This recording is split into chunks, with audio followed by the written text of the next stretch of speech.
Dans cette capsule, nous allons parler du déplacement d'un système. Commençons par quelques définitions. Tout d'abord, un système correspond à l'objet ou à un ensemble d'objets dont on souhaite étudier le mouvement. Et au lycée, le système sera assimilé à son centre de masse, généralement noté grand M. Un référentiel est un solide de référence par rapport auquel on repère les positions du système. Ce référentiel, on va y associer un repère d'espace et un repère de temps. En fonction du système et de son mouvement, il va falloir déterminer un référentiel. Par exemple, si on veut s'intéresser au mouvement d'un marteau, on va plutôt choisir un référentiel terrestre, c'est-à-dire à la surface de la Terre, et un repère d'espace de l'ordre de quelques mètres et un repère de temps de quelques secondes. Si maintenant on veut s'intéresser au mouvement d'un avion de chasse, on va toujours rester dans le référentiel terrestre, mais là le repère d'espace sera de l'ordre de quelques kilomètres et le repère de temps de quelques minutes. Et enfin, un autre exemple, il en existe plein d'autres évidemment, si on s'intéresse à la Lune, là on va plutôt choisir le référentiel géocentrique, c'est-à-dire le centre de la Terre, et le repère d'espace sera de l'ordre de quelques gigamètres, et évidemment le repère de temps sera de quelques mois. Définissons maintenant la trajectoire. Alors la trajectoire du système étudié, c'est l'ensemble des positions successives occupées au cours du déplacement. Prenons l'exemple d'une pomme dans l'arbre qui tombe.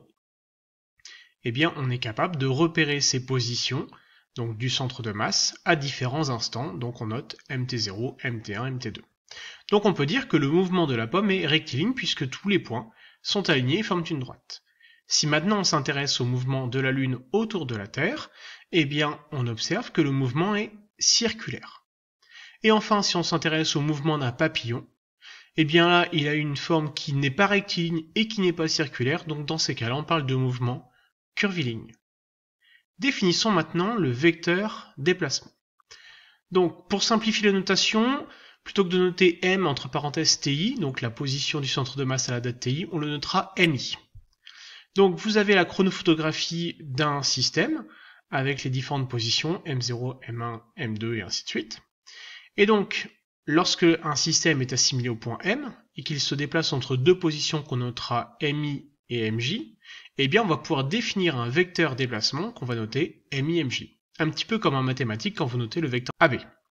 Donc le vecteur déplacement mi-mj, il aura pour caractéristique, donc le point d'application ce sera le point mi, la direction ce sera la droite mi-mj, le sens de mi vers mj, et la norme, donc la distance mi-mj. Prenons un exemple avec le vecteur déplacement m2, m4.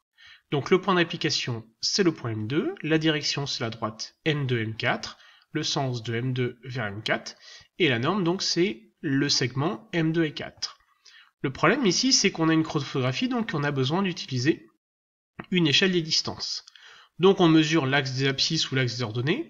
On remarque que 4 mètres dans la réalité correspond à 11,6 cm sur le papier. Ensuite, on mesure la distance sur le papier entre les points M2 et M4. On trouve 5,6. Et donc, on peut en déduire la norme M2, M4 en faisant une règle de proportionnalité. Donc, 5,6 fois 4 divisé par 11,6 et on trouve 2,0 mètres.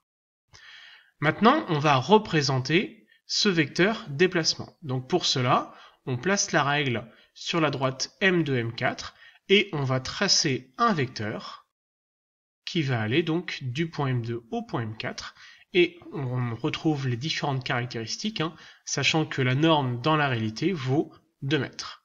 Ce que vous devez savoir dans cette capsule, c'est connaître et utiliser le vocabulaire lié à la description du mouvement d'un objet, choisir un référentiel pour décrire le mouvement d'un système, et caractériser différentes trajectoires rectilignes, circulaires et curvilignes, et enfin, déterminer les caractéristiques d'un vecteur déplacement mi, mj.